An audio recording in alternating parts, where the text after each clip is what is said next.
Tu matatea, tu ramatea, te tuapapa o te matatu Aotearoa, ki runga, ki raro, ki uta, ki tai. Koia ko te manaakitanga, te whanaungatanga, te pono, me te whakamana I te ako. Haumi e, hui e, tai ki e. E titi, e ti tā, e nā iwi katoa. Tēnā koutou katoa. Nau mai ki tēnei piringa rauhuia, ki tēnei huihuina korero, whakatau mai rā ki tēnei teri nā rauhuia, leading for innovation. Ko Roseanne London tōko ingoa, ko Aotearoa o ngā tohu mātua mō te matatu Aotearoa. My name is Roseanne London and I am one of the senior advisors at the Teaching Council. The leadership strategy envisions a future where every teacher, regardless of role or setting, can grow their leadership capability. Through principled and inspirational leadership, we aim to build a culturally capable, competent, and connected profession that achieves equity and excellence for all learners. This symposium explores how strong leadership can spark innovation by creating the conditions for change, cultivating trust, curiosity, and professional courage.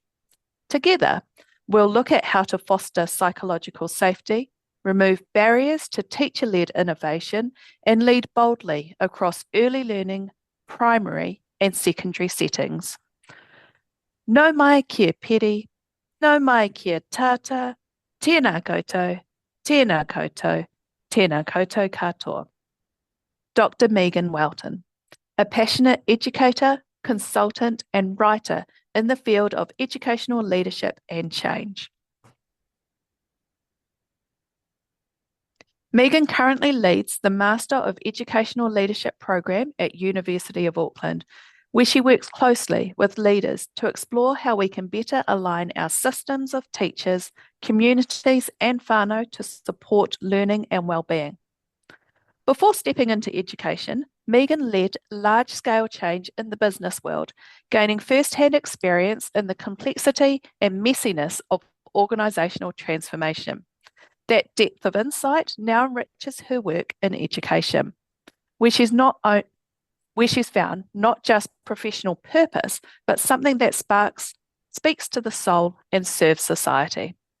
Today, Megan will help us navigate the turbulence of our current educational landscape and show us how, through teacher-led innovation, we can move from simply coping to truly thriving. Nau mai, haere mai, Megan. Kia ora. Kia ora. So tēnā koutou e ngā rangatira, tēnā koutou e ngā kaiako, no hia au, no ko te rana, no airana, hoki oku tupuna, no taihepe ahau, engare ke tamaki makaura ahau e noho ana. Tēnā koutou katoa. So I'm a gardener. Well, I'm a gardener who kills quite a few plants, I have to be quite honest. So maybe you shouldn't call me a gardener. Maybe you should call me a person who wants to, who puts plants in the ground and hopes they will grow. And some of them do, and some of them don't. So to cut a very long story short, I think I've figured out the problem. Plants need organic matter. They need nutrients, and they need the right pH in order to thrive. Weed killer doesn't help. So when you get the conditions of the soil right, I'm imagining here, but I'm going to have this symphony of nature occurring, beautiful spirals and patterns and greens and blues, leaves, grey leaves.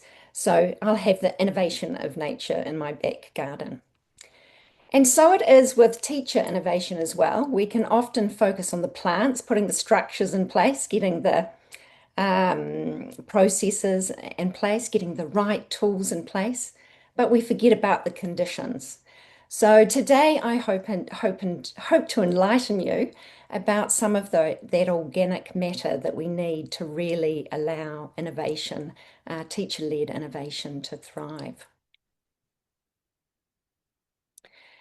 So I'm going to start by asking the question, well, what is teacher-led innovation? And I think sometimes our preconceptions can limit or constrain our thinking around that. So I'm just hoping to open that up a bit. One of the things I think constrains us is the policy context. We've got this top-down change, and it can make you feel like there's no space for teacher-led innovation. And I think the other thing is that innovation is often associated with big, shiny new things, things that are pre-packaged and developed, big curriculum approaches, big pedagogical approaches like structured literacy that are kind of delivered top down. So rather than thinking of innovation in that context, I want to deliver or think about some alternative frames, and I'm going to do that now. So I imagine many of you are familiar with wayfinding. So the wayfinders, they were in the Pacific exploring the oceans way before the Europeans were, and they used the symbols of the waves and the currents, the birds, the phosphorescence in the water in order to get to new places of being. And this wayfinding approach really encompasses or weaves together mātauranga Māori and also other leadership theories to explain what innovation is. So I love this approach. And it weaves together exploring and discovering. So the exploring bit is setting sail, as it says here, and the scope of our knowing. And the discovering bit is the destination, is not the destination, I should say. So when we're discovering in the wayfinding way of leading, we're not going to a place in particular, but we're discovering where we're going. As it says it so nicely on the slide, the act of shining light upon that which is not yet seen, or going to a place of potential, the place between what is known and what is yet to be. So in this context, they explain that the old maps won't work and something fragments in order for us to see. So this is belief changing work. We have to learn new tools and new maps, and things are fragmenting, interrelationships of things are fragmenting. So as we see them fragment, that opens up the space for new relationships and new ways of innovating and doing things. So the second approach I want to talk about is innovation as learning wicked problems. So wicked problems are inherently complex, consequential, and pervasive. There's no straightforward solution. And two that we'll be very familiar with in education is dismantling inequity and the future of AI in education. Now, I don't know about you, but I haven't worked in an equitable education system. So we don't really not know what the destination looks like. So this is a really good wayfinding problem. And likewise, with the future of AI, we can make, as Fullan writes here, we can make no assumptions whatsoever about the future of artificial intelligence. No one knows. So again, we're heading into a place of the future. We don't really know what is to come. And the other thing about wicked problems is that they require, they're big problems, they have multiple causes, and they can't be solved one teacher at a time. So we do require coordinated innovation across the system. And the third one we're going to talk about is innovation as transforming in the policy tune. So transformative agents, as it said here, do not merely cope with changing environments, but rather they invest in deliberate collaborative efforts for the explorative development of envisaged professional innovations.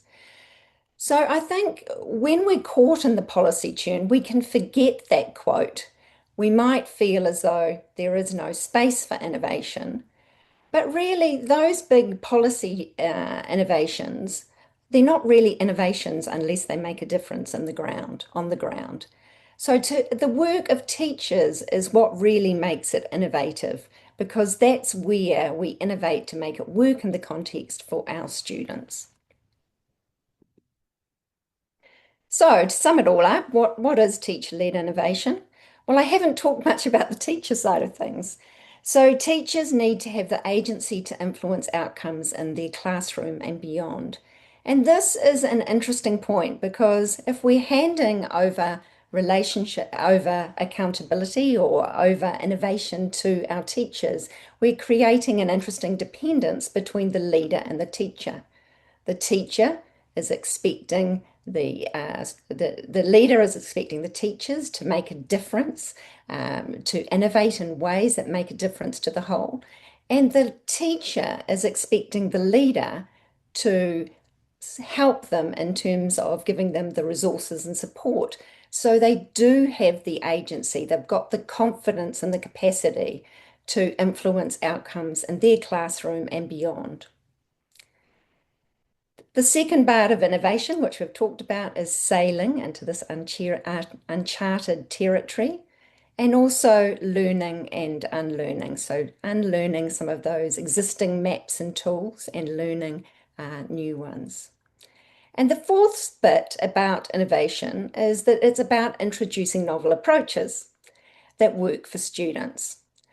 So, innovation isn't just like creativity, which is the cognitive bit of thinking up new ideas. Innovations require them to be implemented. It sort of goes without saying, really. And they also require for that innovation to make a difference for students. So, it's not truly innovative if it doesn't make a difference for students. So if we take artificial intelligence, for example, we think of AI as being the big innovation, but is it really?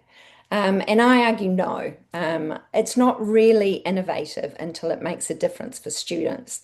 And that's why the innovation is happening with the teachers. So that was kind of a prologue to set the scene. What is teacher-led innovation? Um, what we're going to discuss next is dynamically opening and closing to innovation. And we're going to then look at three conditions for innovation: curiosity, psychological safety, and trust.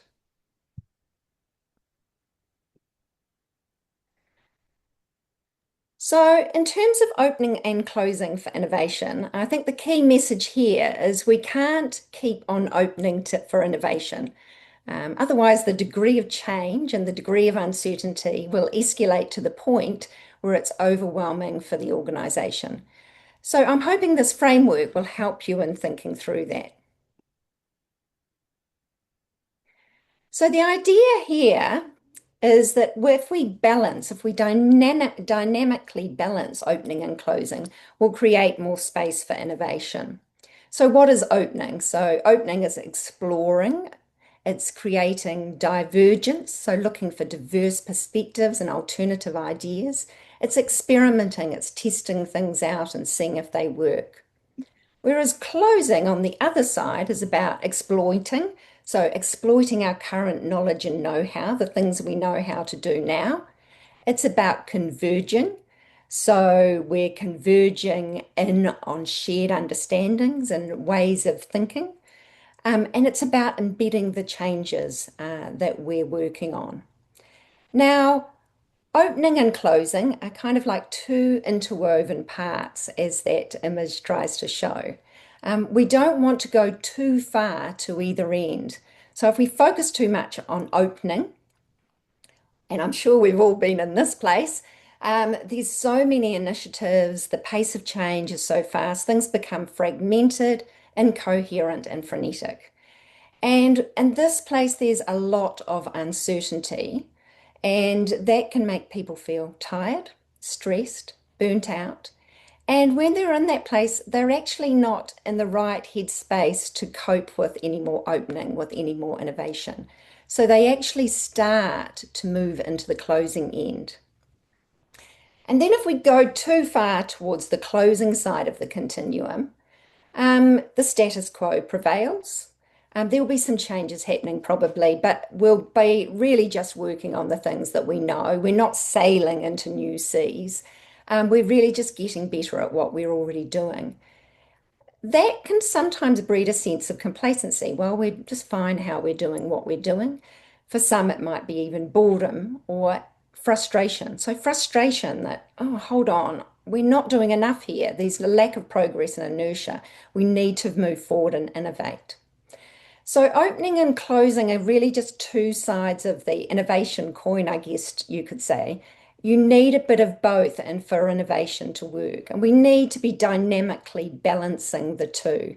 You could think about it sitting on a knife edge. You need to be in this tolerable zone where people feel comfortable, not easy comfortable, but they're it's comfortable but challenging at the same time, and that urges them forward into the innovative space. They have enough mental capacity to want to go towards uncertainty, to want to go towards risk, to want to go towards innovation. So that's really the role, one of the key roles of leaders is watching the emergent work of teachers as they're out in the organization and trying to dynamically balance this opening and closing. Now, if we want to create more space for opening, we need to get the conditions right. We need to get that soil right. So, teachers, there's a lot of conditions, as the slide shows, that can support opening to innovation. I'm not going to talk about them all today because we simply wouldn't have time. I just wanted to draw your attention to this bigger picture. The ones that we're going to focus on today are trust, psychological safety, and curiosity. So the first one is curiosity.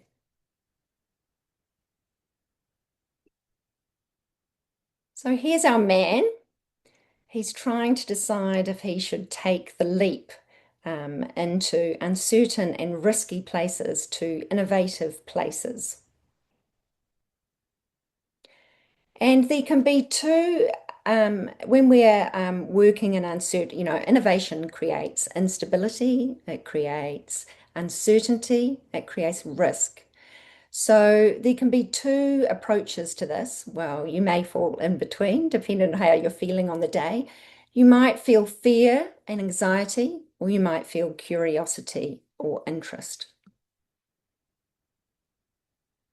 And those responses, fear or anxiety or curiosity and interest, well, it might differ for you day to day, but also different individuals will perceive it differently as well.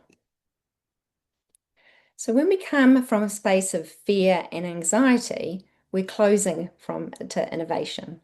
So we're following the detailed rules. These are the crutch that make us feel safe and comfortable. We might be over preparing, so we don't want to make a mistake. And the thing with innovation is we're quite highly likely to make a mistake. We're seeking positive feedback, so we only want to hear the good. We don't want to understand the downside of the experimentation that we're doing. We just want to be told that we're doing things right. So that's closing to innovation. Whereas when we come from a place of curiosity and interest, we're opening to innovation. We're asking questions, we're thinking divergently, we're seeking alternative perspectives on things, and we're experimenting. So if we want to create more opening, we ideally want to create those conditions for more curiosity and interest. And as leaders, we can role model what curiosity looks like and create a environment in which curiosity can be fostered. And there's three elements to this. There's wonder and awe, open-mindedness, and knowledge seeking. So the wonder and awe side comes from the work that we've discussed around wayfinding. So experiencing and enjoying the joy, that kind of beginner's mind, and tapping into imagination and the wonder of the world and what that has to offer. The open-mindedness comes from a space of being open to your views being wrong and open to the views of others. So if we're coming from an open-minded perspective, we don't believe that everything that we say is right. In fact, we might be leaning into our own wrongness to understand our own wrongness. For instance, you might decide that you want to think about your beliefs that you hold on most tightly to and see if they could be challenged by others to really push the novelty and the innovation. Another thing around open-mindedness is learning to learn. So very metacognitive kind of approach, reflecting on yourself, reflecting on your beliefs and how you may have contributed to the problem. In terms of knowledge seeking, we're posing questions and testing assumptions. We're very curious to know more. We want to check if things worked rather than prove they worked. So when we're coming from a place of curiosity with initiatives, there's a tendency to sort of say, oh, we'll implement this and then we'll see how we went a little while down the track. We'll look at the student achievement results. But if we're coming from a place of curiosity, we want to know now how it's going. We want to be checking along the way and ensuring that changes and innovations are working as we're implementing them.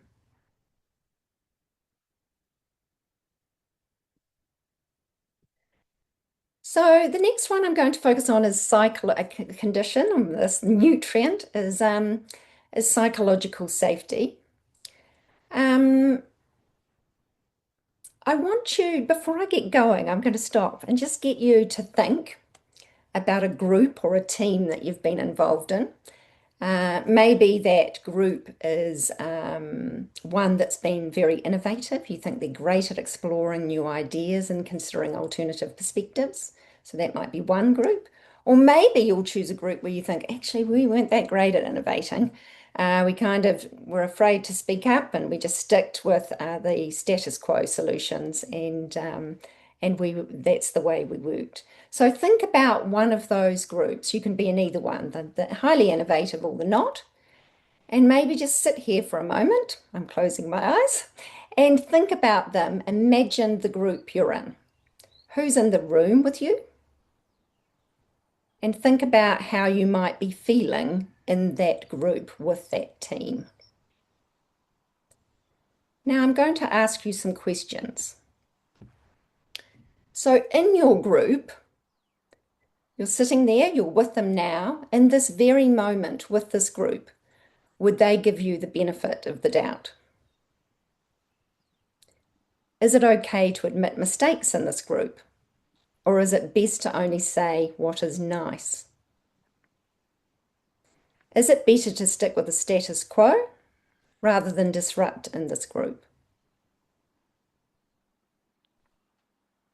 So that's kind of a mini experiment. It'll be interesting to see whether your experiences fit with what the literature has to say.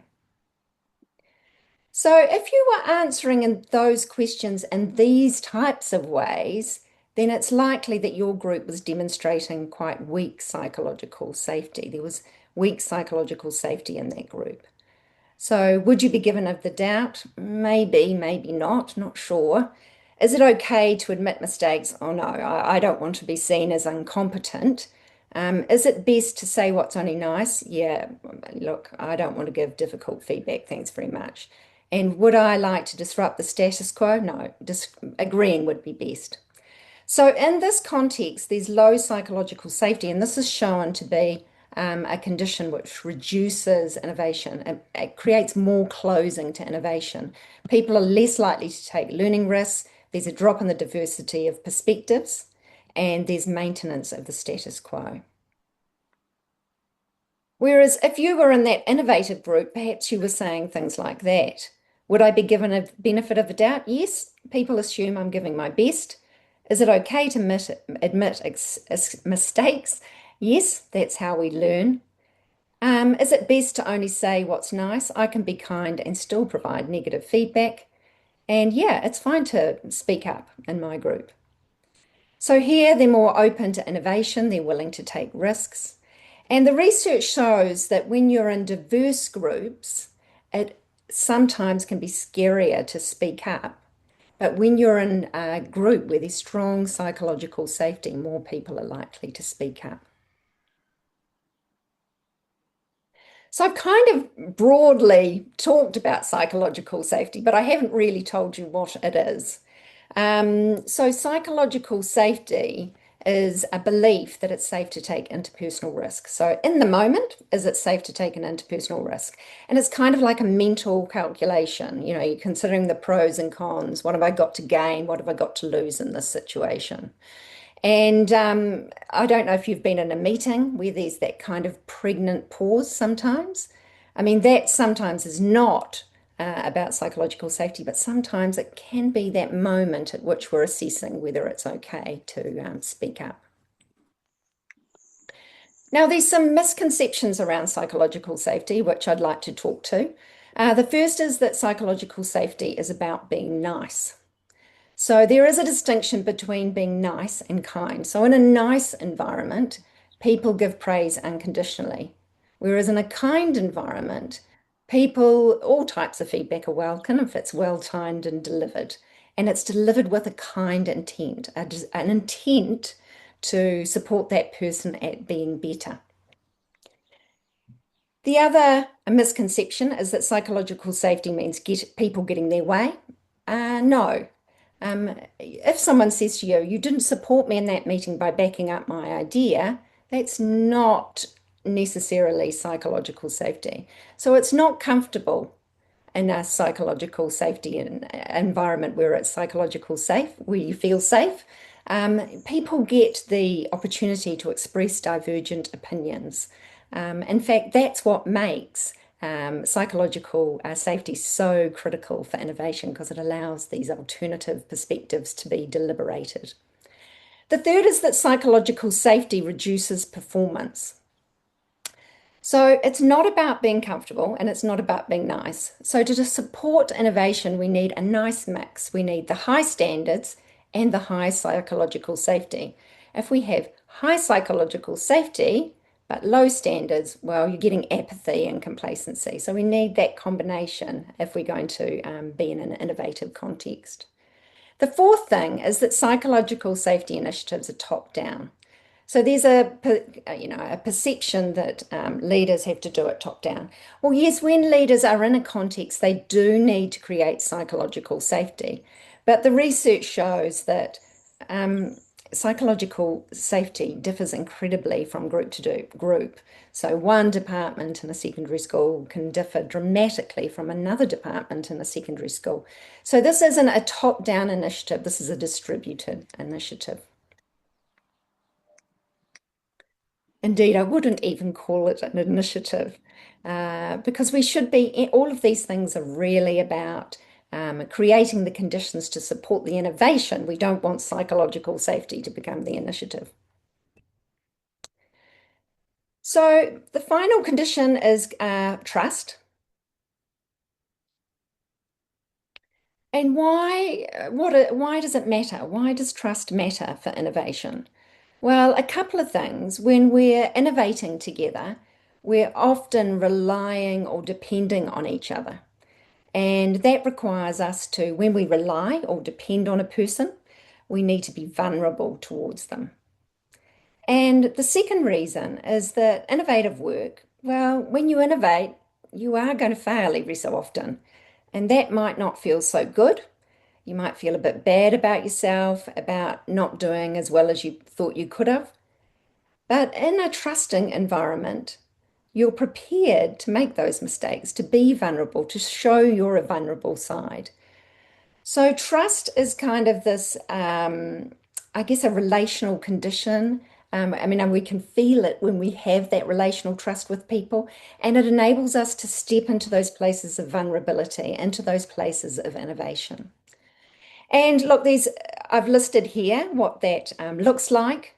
Benevolence, so we care for others. We can see that someone cares for us when they're benevolent, that they want us to do our best and they set high standards for us and support us to get there. They have character and authenticity and integrity, so they walk the talk. They're open, So they are willing to share information and influence and control. And when they do hand over things like decision making, if we make a mistake, they back us up. They're reliable, so we know what we can expect, we can count on them, and they have the competence. But this isn't just being like this amazingly confident person, it's more about this person knowing, this is the stuff I'm good at, and this is the stuff that I'm not good at, but I'm working and I'm getting better in terms of establishing my skills and knowledge. So this kind of drive forward. Now, there are some misconceptions about trust as well.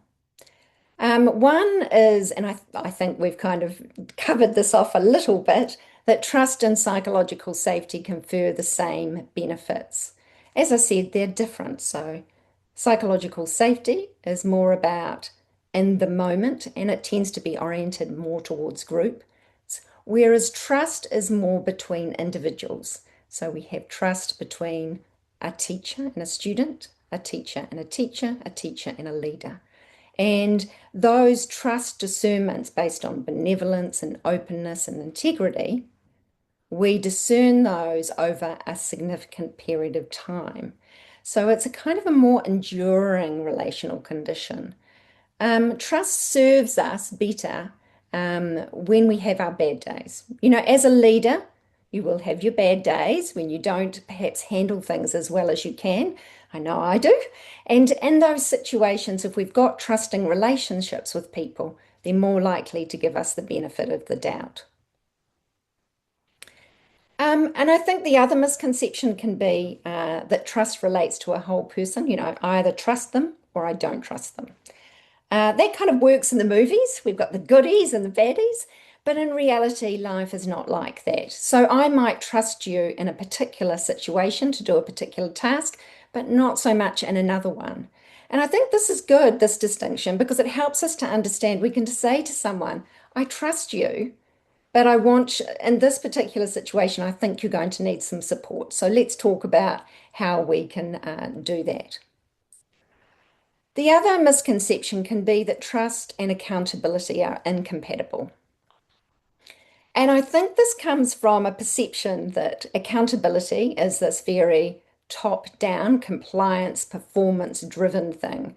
And in those sort of contexts, it does create, I guess, a situation of distrust. So I want to separate that type of accountability from an accountability which is very much formed around trust. So when accountability and trust fit together, we're working together to develop shared understandings about tasks and deadlines and standards. And then we trust each other to deliver according to those things. I rely on you. I depend on you. I trust you to deliver those things. And this is a very thick collective form of accountability, of collective responsibility. As it says there, it's a glue that binds us because I depend on you and you depend on me. And the other thing with trust is it's a lubricant. So on our bad days, it's greasing those difficult conversations. So in conclusion, my first big message, which I hope I've managed to convey, is that when we're thinking about innovation, we can't just head more and more towards opening, innovating. We need to dynamically balance opening and closing. And the second thing is that we can create the conditions for people to be more willing to leap into that opening. And we can do that by creating conditions of curiosity and psychological safety and trust. And then, we can create those soil conditions for things to grow. And in fact, my garden even may become this forest. So, nō reira, ka mātua I konei, ngā mihi nui ki a koutou.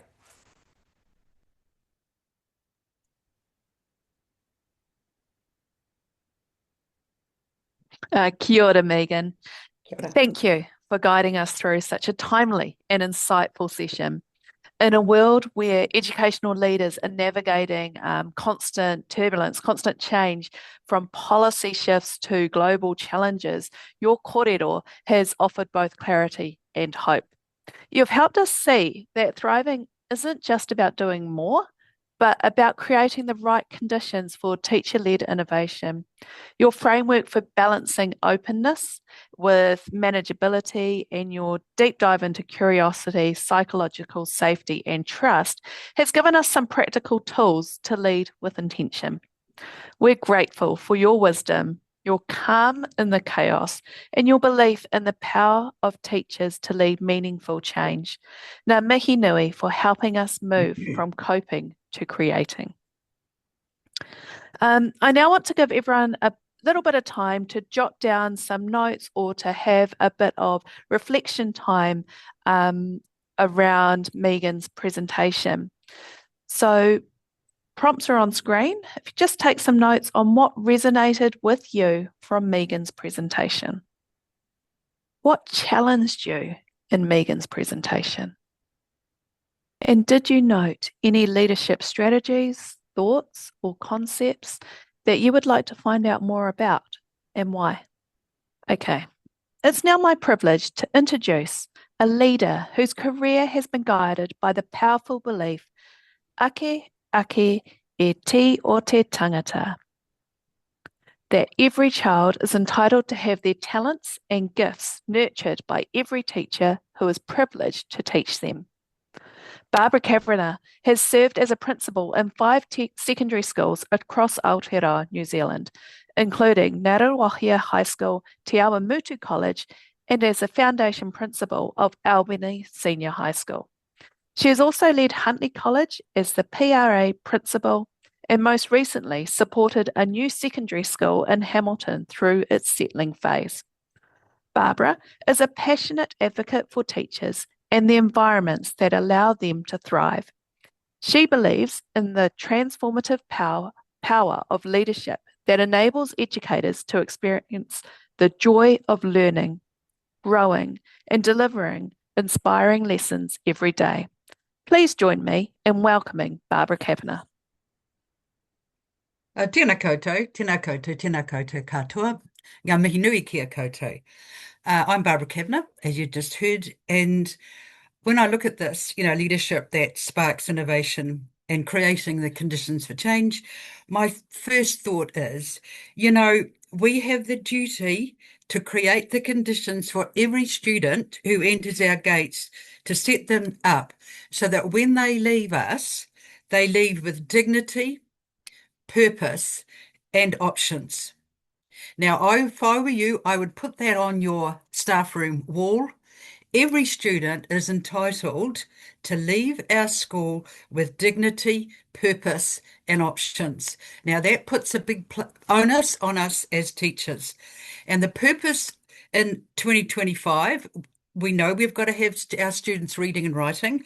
We also have to have them to be critical thinkers, problem solvers, change makers, people who can make ethical decisions, people who have empathy. That's what we want for our students, and we also want it for our teachers. We want our teachers to be all of those things, and we want them to feel that dignity, to feel that purpose, and to have those options. So we want teachers to feel that confidence that they have the skills and that they're up to the task. And we need to make sure that there's a shared belief in our students and our teachers that they can make a positive impact on the learning and therefore the students' lives. We've got to realize that as teachers, there's a huge responsibility. We're being paid to be in these young people's lives. Now, their whānau, their parents, their brothers, their sisters, their aunties, their uncles, their whoever, they're already in their students' lives. They don't need us to take any of those roles, but we are being paid to be the teachers. It's hugely important. Now, I've been in a couple of schools recently, and I'd like to share some of those experiences.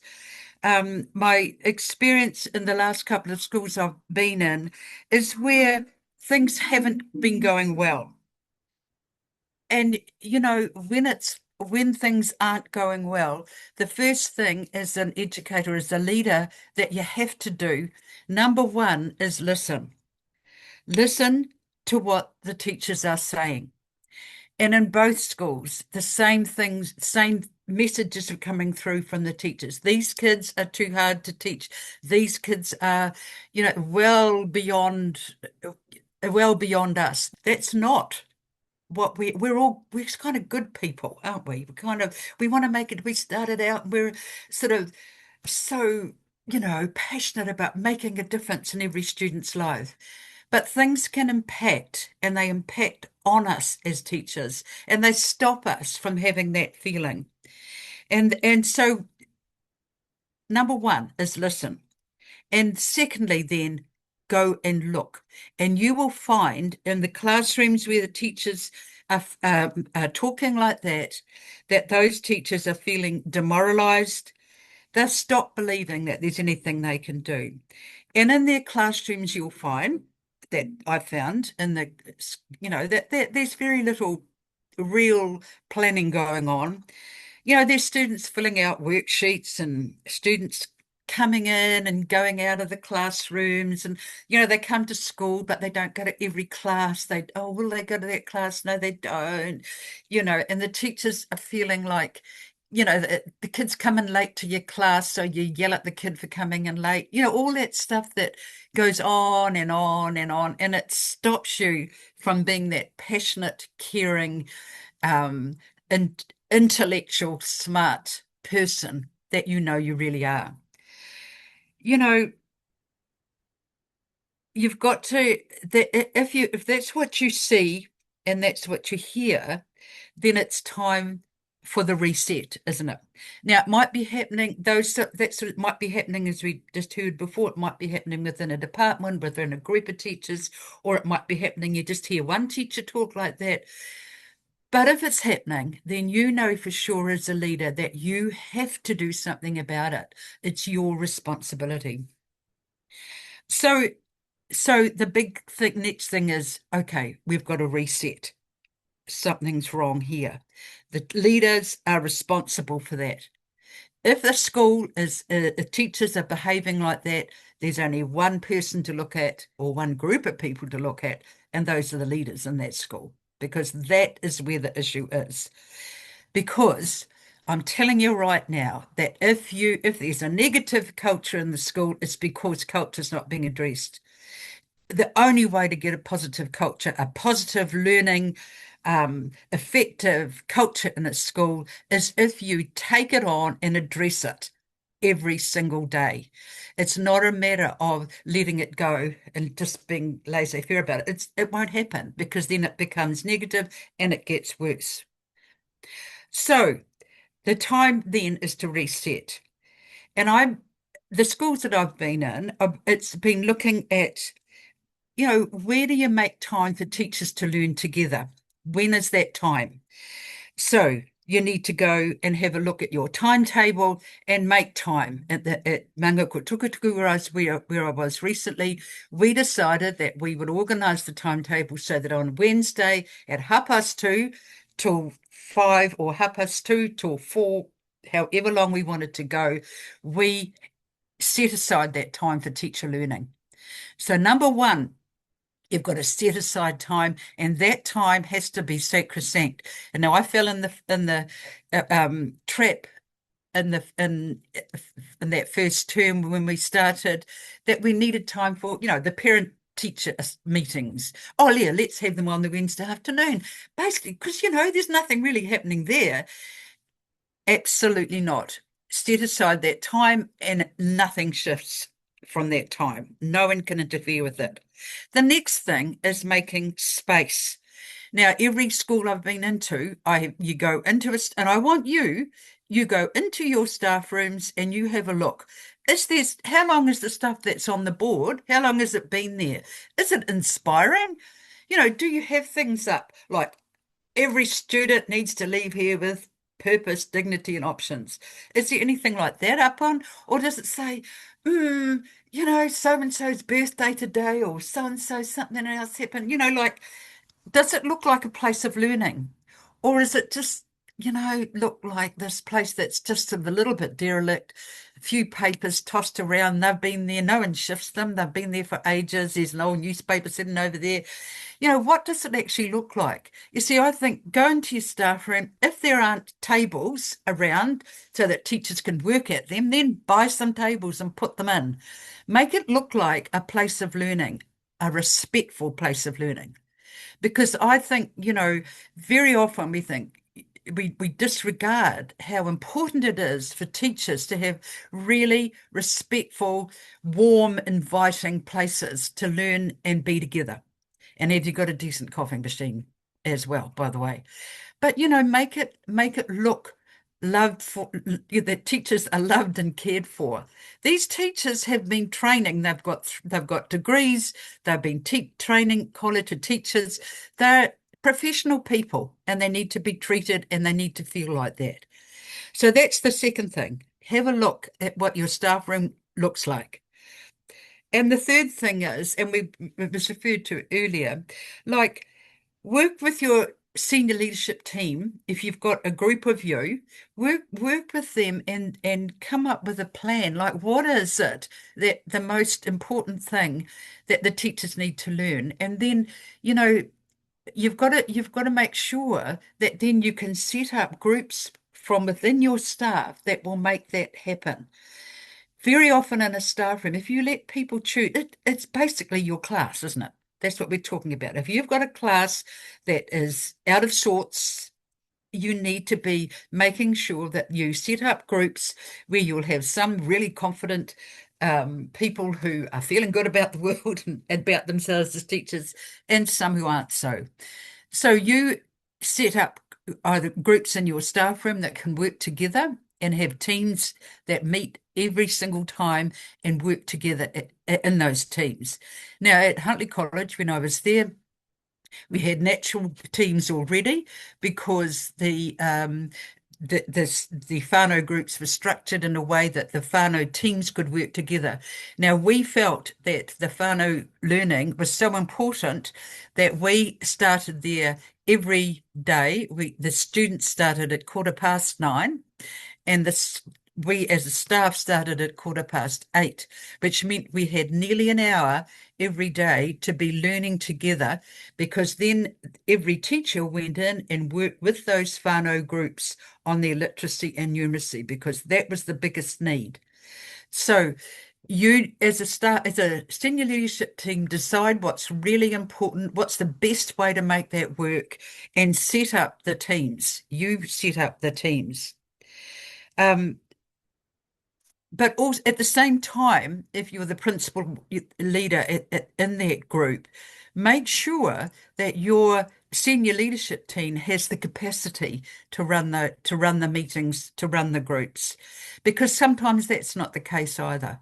So you are all using every bit of your ability as teachers to think about how you're going to run these groups.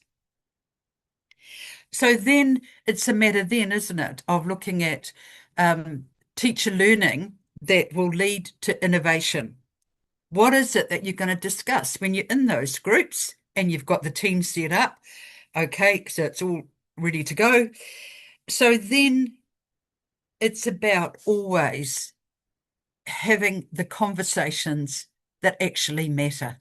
If you're still in staff meetings where the teacher gets up and says, oh, well, I sent this kid to the senior leadership team and they did nothing. First of all, if that happens, just you can pat yourself on the back and think to yourself, well, at least they've moved from blaming the kids. So now they're blaming the senior leadership team. Positive move. Now we'll get to the next step. But, be mindful that this is not a space when people are having a go like that. It's not a space to say, oh, there's no toilet paper down there, or there's no this, or there's no that. That those meetings are pointless. So, and I hope they're not happening anywhere, and I might be talking to the converted here, and I hope I am. But just to say that in those meetings, then be careful to acknowledge think about your technology, your absolute best teaching strategies, and always start with why. And go back. Why did you become a teacher? Why did you become a teacher? Why do schools exist? Why should kids come to school? At the moment, they're they're voting with their feet. The kids aren't, a lot of kids, some kids are not coming to school. Why? What can we do? Why is that? But what you're doing when you're asking the why, what you're doing is building that belief that this is the most important job in the world. This job of teaching is the most important job in the world. And I always say to teachers, you chose the hard job. You really chose the hard job. Your mates might be lawyers and doctors and they work with one person at a time. You've got a little PhD in every single kid in your classroom. You've got to know who they are. You've got to build a relationship with them. You've got to know where they're starting from in their learning, where you've got to move them to. There's a whole lot. This is an exceptional job that you're doing. So it has to be done well. And the next bit is about building that collective responsibility. I believe firmly, and I didn't know it enough when I first started being a principal, but I do now, that I believe in collective efficacy. I believe that, we are collectively responsible for the behavior of the kids in the school. And I really recommend you reading that book by Paul Dix, the book When the Adults Change, Everything Changes. It's about teachers all sharing a belief that we are the adults here. We are the adults here. And it goes back, doesn't it, to when we want teachers to be critically thinking, not acting just on instinct. Now, you see the kid with the wrong shoes, you go, oi, come here, get the. You know, that's never worked for any child ever. It has never worked. Yelling at a kid, use your critical thinking. What do you know about creating creating a situation where that kid will want to comply with you? Like, how do you have that discussion? Don't just do old-fashioned things. And I really think that, that book, the Paul Dix book, it really addresses that. And as I say, I wished I'd had it earlier. I really want you to read it. When the adults change, everything changes. And that, I have to say, in both schools that I've been to recently, it was the adults making the shift. The kids, it's never the problem. So it's the adults making a shift. And then building at the same time, building a collective responsibility for pedagogy. What works? Tell me what works, especially if you've got people from different subject areas. What's worked for you? What's working for you? Sharing ideas, pulling ideas together. This is not an isolated thing. I think in secondary in particular, and primary too, and early child, it's probably the same. But I guess having my experience in secondary is we kind of on our own. You go in, shut the door, and then it's you, and you do basically whatever you like, and it can't be like that anymore. It's too hard. It's too hard for kids. Well, not that it can't be like, it doesn't need to be like that anymore. If you're a kid of, 13-year-old and you're going to that teacher who does it that way, that teacher who does it that way, and you're trying to navigate that, it's okay for some kids, but for a lot of kids, it's not. So let's have a shared understanding of how we will be around kids. When they arrive at the door of your classroom, how do you greet them? All those things. And again, please read that book. And the pedagogy is also like, how do you, like, if we really want good literacy practices in our classrooms, what are they?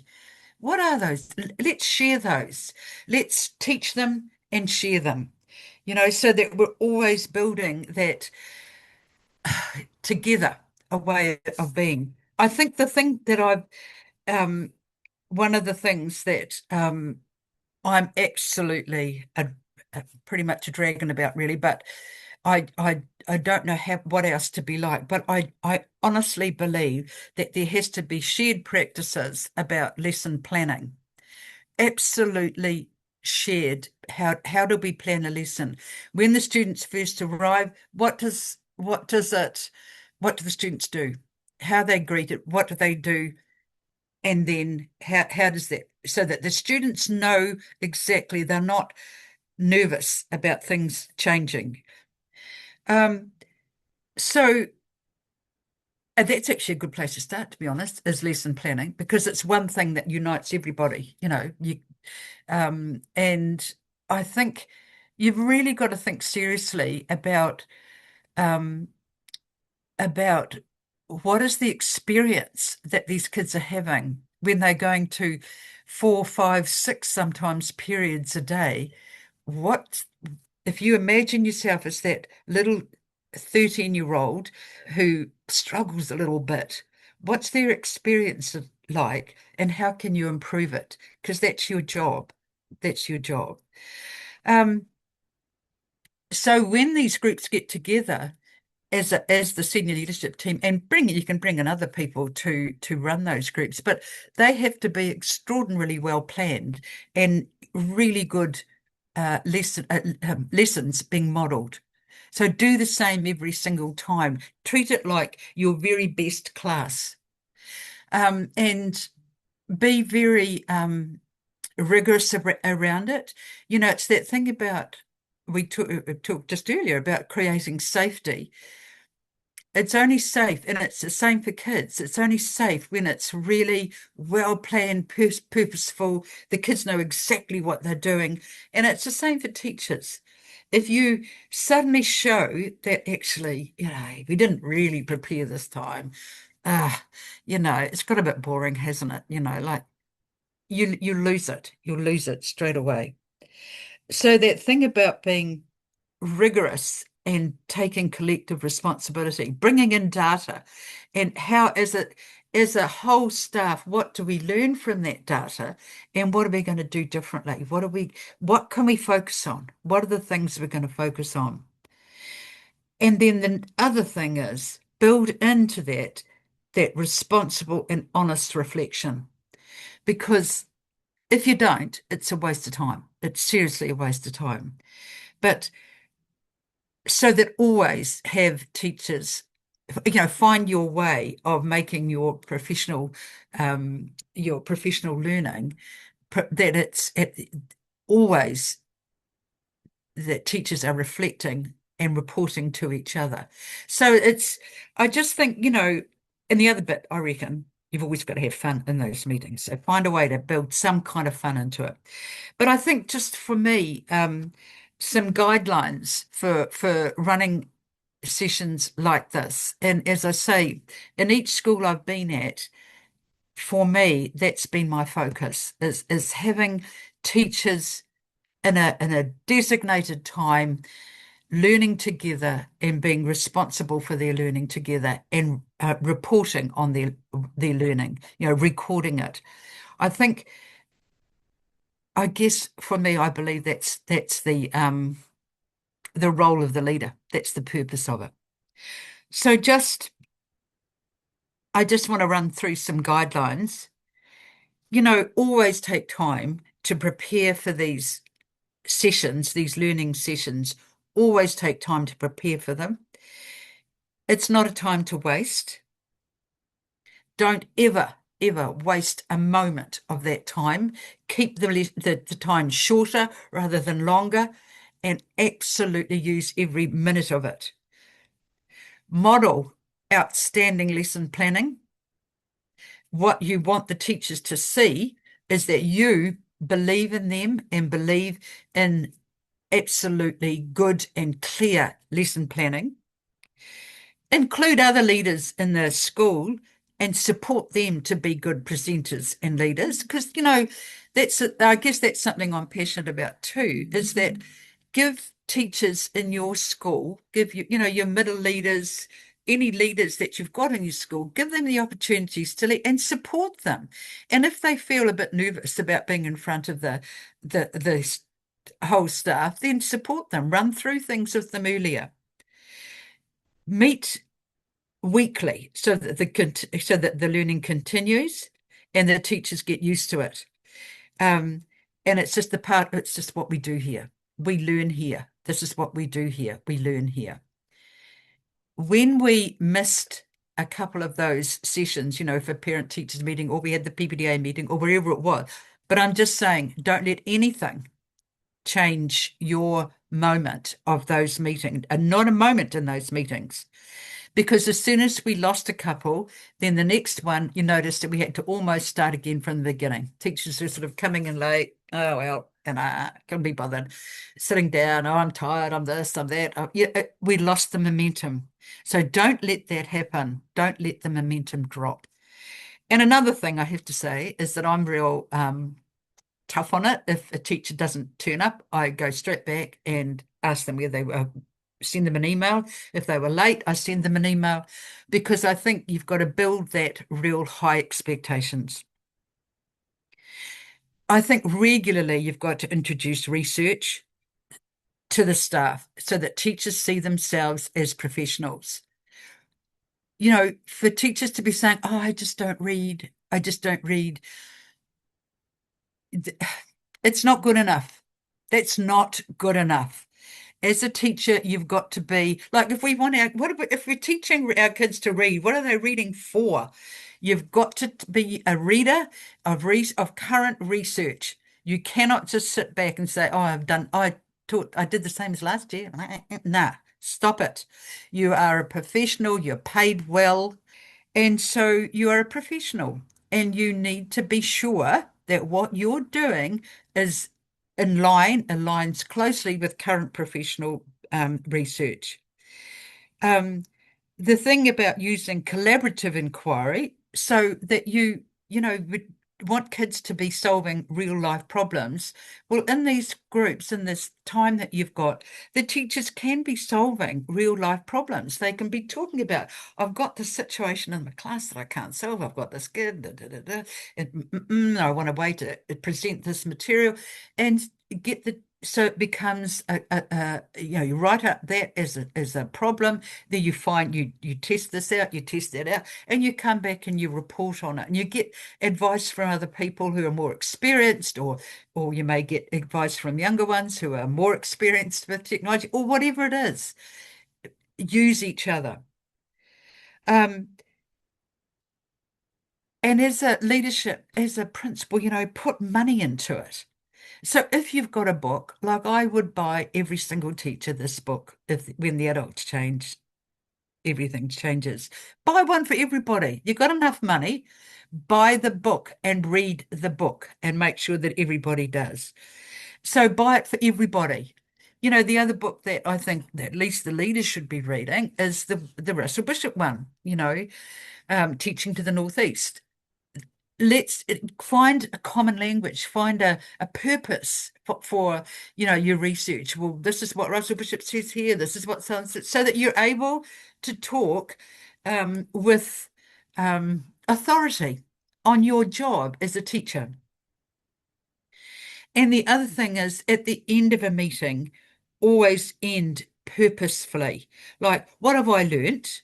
What will I do this week to make a difference? And what will I present back? What will I present back to the group? What's my little learning thing that I'm going to do this week, and have it ready to present to the group. And the way the group starts is that the group starts with people presenting what they've learnt that week. The other thing that we discovered at Mangaku Tukutuku was that when we would say, reflect and record what you've learnt, but the teachers were saying, well, they haven't done it. We thought, okay, fine. So in that hour or hour and a half that we had, we would set aside, okay, dead quiet now, go onto your laptops and record exactly what you're learning so far, what you've learnt, what you did this, so that you actually give teachers space and time to do the work. And then at the end of the year, make it a big celebration. Don't just let it wind off, oh, we finished that now, start another one. No, like I think it's really important that each group does a presentation to the staff on their learning. And it can be a full day where the staff can really have a good think. What is it that they learned most and what are they going to do next year differently? I think for me, I know it might sound like, well, I hope it doesn't sound like it's a little thing. From what I've seen, and I've been in the principal now in 5 schools, and from what I've seen is that when teachers work collectively and feel that they are making the difference that they always wanted to make, that things change. They really change, and they change quickly, really, really quickly. In the last 2 schools I've been in, I really, really noticed that once teachers, it can be so tough, and as I say, teachers are always, they're amazing. But sometimes they're putting up with stuff that they just can't deal with. So you've got to pull it in, and be together and be strong. Collectively, we can make this difference if we all do this and we don't fall back and we don't get into that thing of, that stress, shouting, and the kids yelling back, and bring it down, bring it all down, and bring it and be mindful, really mindful of supporting each other. Because I can tell you honestly that when you are feeling confident as a teacher, when you feel like you've had a good day, it's the best day in the world. You can start then as a staff, the principal and the staff. You can start thinking and start, you can be thinking in those meetings, what are we going to do here? You know, this is the way we do things here. That's a lot of there's conversations that can go on, but after a while, you can feel it. You can feel a change, like there's like a wave, a movement, and it's going, hey, what's possible here? What's possible? Jeepers, like this, you can see this kid settling, and it's exciting, and you feel like you're having that best day as a teacher, the day that you dreamt of, and it stops having that sort of stress all around it. You're feeling good, and then you're thinking, wow, we're ready now. Because those are the conditions. If you're going to have innovation in your school, that's how it has to happen, by encouraging teachers, supporting each other, and making time for professional learning for professional people. Nō reira, good luck. Tēnā koutou, tēnā koutou, tēnā koutou katoa. Barbara, what can I say? Thank you for your powerful and thought-provoking korero. I want to acknowledge that you've taken the time to remind us of the deep purpose behind our work, and that is to ensure that every student leaves with dignity, purpose, and options. You've offered not just passion and inspiration, but loads of practical steps and ways forward that, although you've come from a secondary background, it's applicable for those in early learning services, primary and secondary settings. We're really grateful for your honesty and your belief in the power of teachers to change lives. Ngā mihi nui, thank you for helping us reset, refocus, and believe again. Kia ora. Now, take a little bit of time to jot down some notes in response to the prompts on screen. What resonated with you from Barbara's presentation? What challenged you in Barbara's presentation? And did you note, or what intentional leadership actions did you note that you would like to find out more about, and why? Kua e ki runga, kua e ki raro. I rongo whakairihia ki runga, kia tina, tina. Haumi e, hui e, tai ki ge e.